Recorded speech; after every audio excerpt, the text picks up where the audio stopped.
Praise the Lord. मेरे प्रियो, परमेश्वर का धन्यवाद। Praise Lord, hallelujah. Hallelujah, good morning. Hallelujah, praise Lord. जय मसीह की प्रियो। प्रेज लॉर्ड मेरे प्यारे भाई और बहनों, सबको जय मसीह की। प्रेज द लॉर्ड, हालेलुया मेरे प्रियो। प्रेज द लॉर्ड, जय मसीह और सभी को good morning. Praise the Lord, जय मसीह और सभी को गुड मॉर्निंग।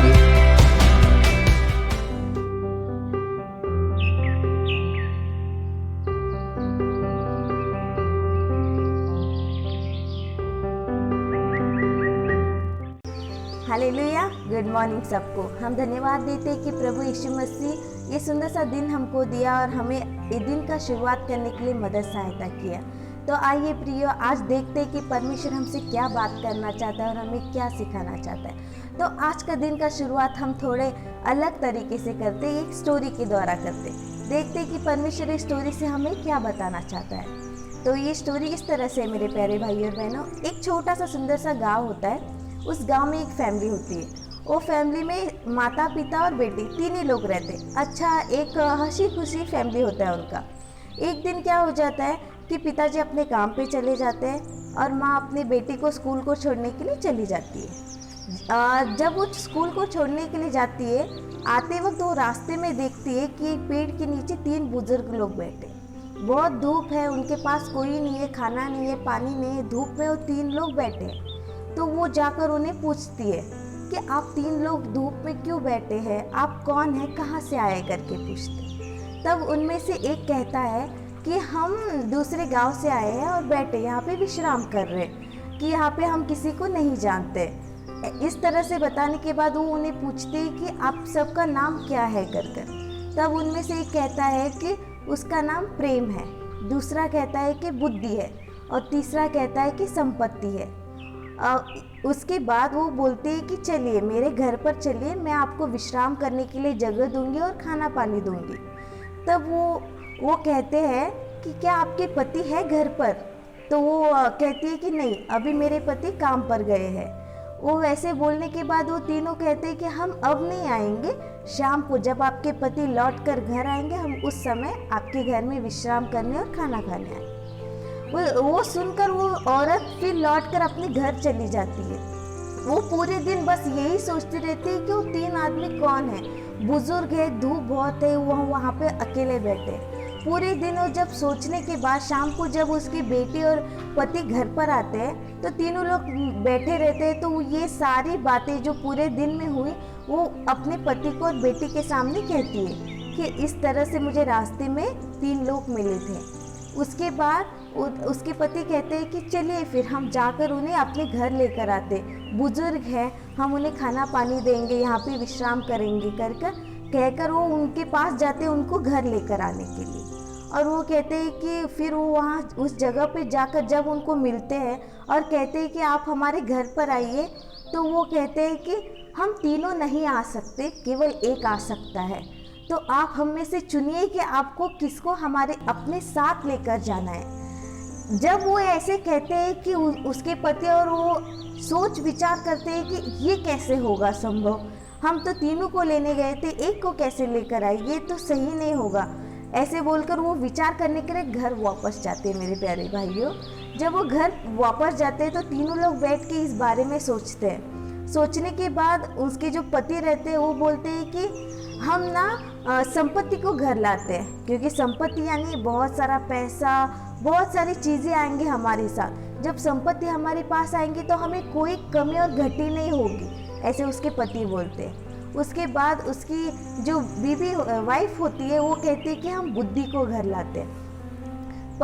बुद्धि को घर लाएंगे तो हमारी बेटी अच्छा पढ़ लिखेगी, वो बहुत आगे बढ़ेंगी, उसको हमेशा पहला स्थान मिलेगा हर एक जगह पे, ऐसा वो बोलती है। बुद्धि से सब कुछ हमें मिलेगा। पर जब वो छोटी बच्ची ये सब सुनती रहती है, वो कहती है कि माँ पिताजी हम प्रेम को अपने घर लाएंगे, क्योंकि जब प्रेम हमारे पास रहेगा तो हम खुशी से रहेंगे, हम आनंद में रहेंगे, हमारे पास नहीं कुछ दुख टेंशन चिंता होगी, हम सब लोग सुकून के साथ रह पाएंगे।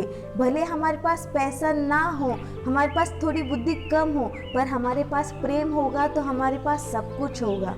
जब माता पिता ये बात सोचते हैं तो बहुत खुश हो जाते हैं और वापस वो लोग वो 3 बुजुर्ग के पास जाते और जाने के बाद उन्हें बोलते हैं कि हम आप तीनों को घर लेकर जाना चाहते थे, पर आप कहते हो कि एक को लेकर जाना है, तो इसलिए हम अपने साथ प्रेम को लेकर जाएंगे।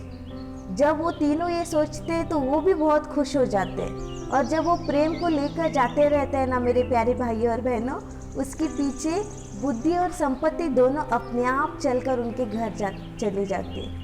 तब वो रुक कर पूछते हैं कि हम तो एक को लेकर जा रहे हैं, आपने कहा था एक को लेकर जाना है, तो आप तीनों कैसे आ रहे? तो वो कहते हैं कि तुमने तीनों में से सही चुनाव किया है, इसलिए उसके साथ हम दोनों भी तुम्हारे साथ आएंगे कि तुम्हें हमेशा सब कुछ तुम्हारे पास हो। उन्होंने सही चुनाव किया बुद्धि का।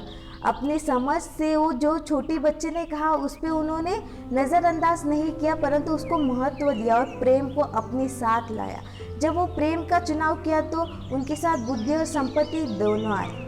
इसलिए मेरे प्यारे भाइयों और बहनों, आज के दिन ये स्टोरी से हमें ये पता चलता है कि प्रेम का क्या महत्व है। इसी तरह से हम बाइबल में देखते हैं, एक वचन देखते हैं 1 कुरिन्थियों 13:13।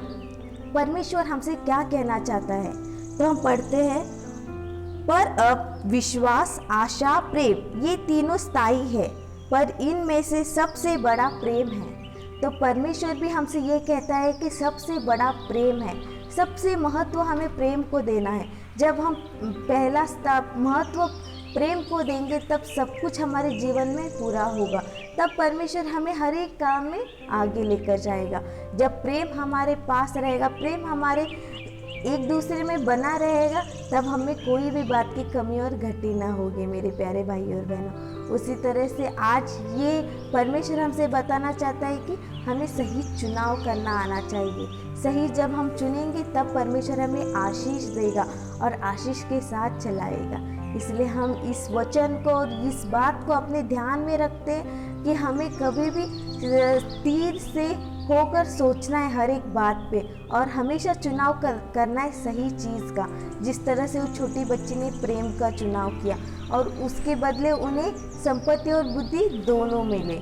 इसलिए हम प्रार्थना करते हैं कि परमेश्वर हमें सही चुनाव करने के लिए सिखाइए, और जो परमेश्वर हमें प्रेम बना रहने के लिए हम प्रार्थना करते हैं। इसी तरह से मेरे प्यारे भाइयों और बहनों, आइए हम अपने आँखों को बंद करते हैं और हम प्रार्थना करते हैं कि परमेश्वर हमें प्रेम बना रहने दो, क्योंकि जब प्रेम हमें बना रहेगा तब हम एक दूसरे से हमेशा प्रेम से बात करेंगे।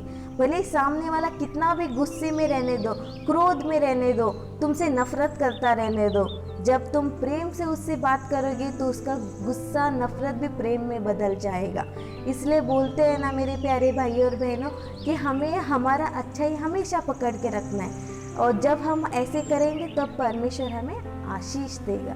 इसलिए हम मिलकर प्रार्थना करते हैं इस वचन के लिए और ये छोटी सी एक स्टोरी के लिए जो परमेश्वर ने आज हमें दी। हम अपने आँखों को बंद करते हैं। धन्यवाद पिता परमेश्वर, पवित्र आत्मा, स्वर्गीय दाता, धन्यवाद देते इस वचन के लिए और इस स्टोरी के लिए।